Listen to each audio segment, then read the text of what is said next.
Woman noticed something strange. Her newborn sons cried whenever she held them, but instantly calmed down when her mother-in-law took them. Instead of growing suspicious, she smiled knowingly. She was living her second chance at life. In her previous life, her husband died in a car accident on the day she gave birth. She raised their twin sons alone through years of hardship. They excelled academically and got into top universities. But at their college celebration, her husband suddenly reappeared after 20 years, with another woman by his side. He claimed she was the boy's real mother. The woman finally understood. The sons she raised were actually his affair children. The ungrateful boys had known all along. They conspired with their grandparents to transfer all her assets. Heartbroken and betrayed, she died of a sudden heart attack. When she opened her eyes, she was reborn on the same day she gave birth. Before she could gather her thoughts, her father-in-law delivered the news. Her husband had died in a car accident. Watching his poorly acted grief, she cursed her past self for being so blind. In her last life, she let them handle the funeral, allowing her husband to fake his death and disappear. Given this second chance, she vowed to make them all pay. Pretending to be heartbroken, she promised to raise the boys well.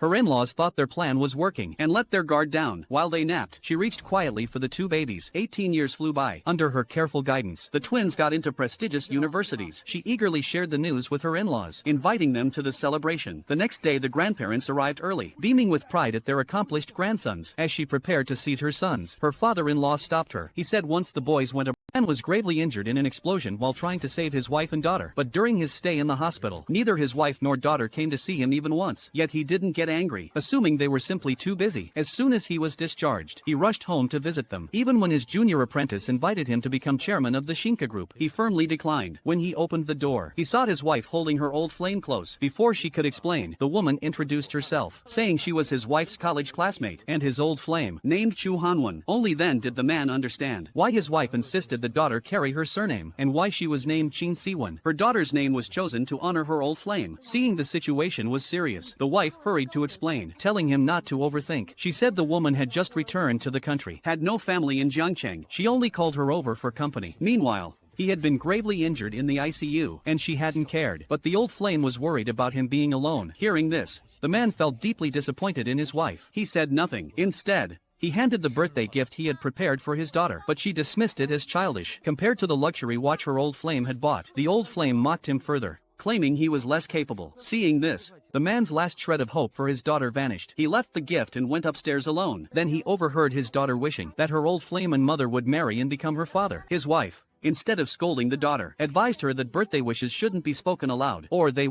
After the girl came back to life, the first thing she did was stop her mother from going home. She pretended she wanted snacks and tricked her mom into going out, just to buy time for her scumbag father and his mistress. In her previous life, her mother had walked in on them when she came home early. The man not only beat her mother brutally, but also threw both mother and daughter out of the house. After that, her mother fell ill from heartbreak and passed away a few years later. The girl had begged her father for help, but he only mocked her and tossed a few coins in her face. Humiliated and desperate, she watched her mother die untreated, and before long her own heart failed from grief. Before she died, she swore that if there was another life, she would make her father pay for everything. When she opened her eyes again, she had gone back to that very day, the day her mother was about to walk in on the affair. She rushed to stop her mother at the door, and once again used the excuse of buying snacks to lure her out. They wandered around for half an hour, and before going back home, the girl called her father to warn him, forcing him to send the mistress away. When they returned, the man had already cleaned up the mess. The girl pretended she needed 8,000 yuan for a piano competition. Her father frowned, asking why it was so expensive. The girl said her teacher wanted her to compete at the provincial level next month, and that the first prize was 100,000. The teacher believed her level 10 skills could easily win. When the greedy man heard about the prize, he took the bait. He told her to wait in the living room while he got the money. She watched him pull a key from under a flower pot and open a safe in his study. What she saw shocked her. The safe was full of cash, yet the man was only a mid-level manager earning 4,000.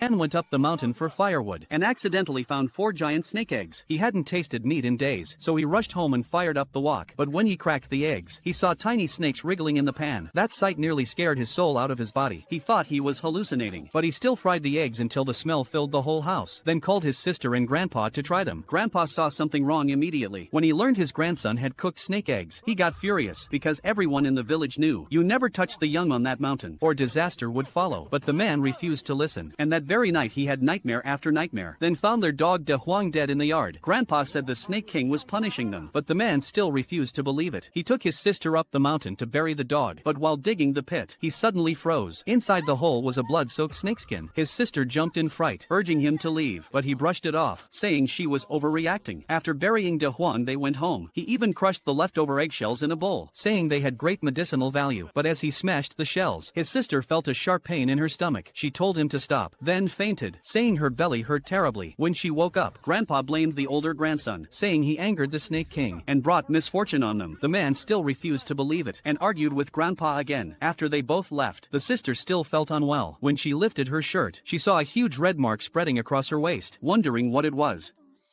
A group of college students went hiking deep in the mountains when they stumbled upon an ancient tomb. Inside were piles of treasure glittering in the torchlight. Before her sister could stop her, the younger girl reached out and touched a crystal called the Eternal Love Jade. The moment her fingers brushed its surface, a deafening roar echoed through the cave. The earth shook violently as if a dragon had awoken. They had no idea. The jade belonged to an ancient being who had searched for his lost love for 10,000 years. In the chaos, the elder sister ignored her own fear and saved her younger sister from falling rocks. But just as they were about to escape, the younger girl pushed her sister back into the collapsing cave, because only with her sister dead could the stepdaughter inherit the family fortune. A massive boulder came crashing down, but before it struck, a blinding golden light filled the cave, and a man in royal robes caught her in his arms. He looked at her stunned. She looked exactly like the woman he had loved and lost millennia ago. Could this be fate? A love reborn across 10,000 years. He called her by that ancient name. She stood frozen in confusion. Then suddenly the poison in his body flared up, the same deadly curse that had tormented him for centuries. The girl decided that rather than marry the arrogant heir her family had chosen, she would help the man who had saved her life. That night she stayed by his side, and by morning, when she woke, her clothes were torn. Seeing her blush, the man waved his hand, and a new gown appeared on her body. He even brewed her a bowl of tonic, though there was no kitchen in sight. Puzzled, she asked how he made it. The man frowned. What is a kitchen? Then with a snap of his fingers, blue flames danced in his palm. She gasped, blew gently at the flame to see if it would move. And it did. It was the sacred fire of legend. Now she was terrified. What kind of man was this?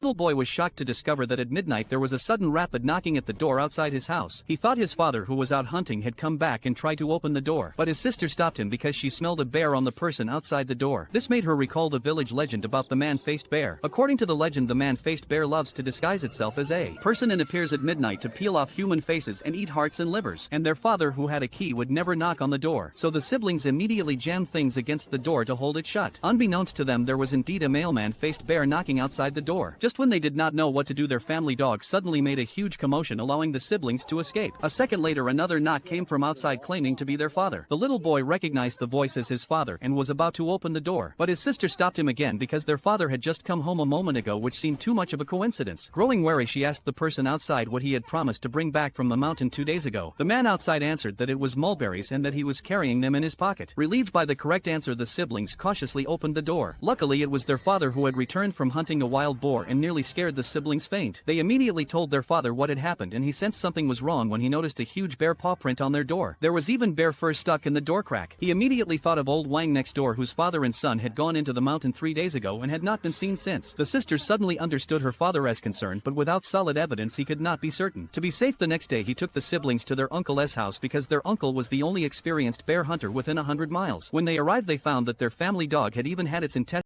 Law student had just been reborn, and the first thing he did was throw a bomb into the police station. People on the street screamed in panic, thinking a terrorist attack was happening, but no one knew he did it to save his own life. As the bomb was about to go off, he was dragged into an interrogation room, and he immediately confessed, saying he acted alone, refusing any negotiation, demanding to be detained on the spot. The police thought he'd lost his mind. Turns out the bomb was just a string of firecrackers, but his attitude was so aggressive, they still decided to detain him for a few days. What no one realized was that everything went exactly as he planned, because this was the only way he could avoid the disaster that was coming. In his previous life, his best friend Zhao Tianyu killed a girl and framed him for the murder. He was sentenced to 30 years in prison. His parents couldn't take the shock, and both died soon after. In prison, he suffered every kind of torture imaginable, and on the day he was finally released, Zhao's men beat him to death. Now that fate had given him another chance, he was going to make Zhao taste his own poison. Inside the holding cell, Lin Hao watched the clock calmly. He knew the show was about to begin. At that very moment, Zhao Tianyu was was torturing another girl to death in his apartment. Soon Lin Hao's girlfriend got a call. Zhao said he had accidentally killed someone, because the truth was, Zhao and Lin Hao's girlfriend had been together all along. To protect Zhao, the scheming woman handed over Lin Hao's hair. They framed him once again, and planted all the evidence to point his way. Meanwhile, Lin Hao's parents came to the police station, terrified and confused. They couldn't understand how their son, a law student, could have done something like this. They begged to take him home, but Lin Hao knew, if he left the state, knew the rich boy was violent, yet she still pushed her best friend toward him, because in her last life the friend ignored every warning, and insisted on dating that rich boy. She only realized he was abusive after they married. Trying to escape him, the desperate friend ran to the girl's home. The girl kindly opened the door, but never expected the friend to shove her out as a shield. The poor girl had no time to scream. She became the sacrificial victim. Only at death did she learn the truth. The friend had lured the rich boy there on purpose, because once the girl died, he would be arrested for murder, and the friend could finally break free. Seeing that ungrateful woman, the girl swore that if she ever lived again, she would make her pay. When she opened her eyes again, she had returned to the day the two first met. Watching them exchange flirty glances, she felt her anger blaze, because whenever the friend chatted with male passengers, she always left the girl's number behind, and only when she confirmed the girl was safe, would she make her move. Thinking of this, the girl slapped the friend without hesitation, then marched to the cabin, snatched back her own number, and publicly scolded the friend for breaking flight rules, flirting with a business class passenger. Passengers immediately criticized the friend, saying she had no shame. Seeing her pitiful look, the rich boy rushed out to defend her, saying it was mutual interest, and the girl had no right to interfere. Trying to save face, the friend ran to the bathroom crying. The rich boy turned to teach the girl a lesson, but she quietly told him that everything just now was a test from the friend, and since he passed, she stuffed the friend's number into his Curious pocket why that with baby her looks little multiplied push. by The next exactly day, multiplied the by rich like boy hers, arrived at the wondering how airport he'll to pay for confess his stealing her feelings. money and child. Co-workers Can't saw wait to his see the designer mistress suit crash and and burn. praised the Stick friend around for 5 lending a twists, good you man. won't see Hearing coming. that, the friend Swipe to accepted watch